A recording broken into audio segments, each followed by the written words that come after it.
বসবাস করি, যার হাতে ক্ষমতা তার পক্ষে ফতুয়া।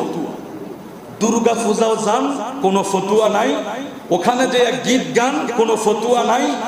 আশ্চর্য হয়ে গিয়েছে, রাসূল বলেছেন শেষ জামানায় এমন কিছু আমার উম্মতের ভিতরে হবে যারা পূজার সাথে এই দেশের মানুষ পূজা করবে, দুর্গা পূজা করবে, তাদের মন্দির সাজাবে, তাদের ধর্ম পালন করবে, এতে আমাদের 1% আপত্তি নাই।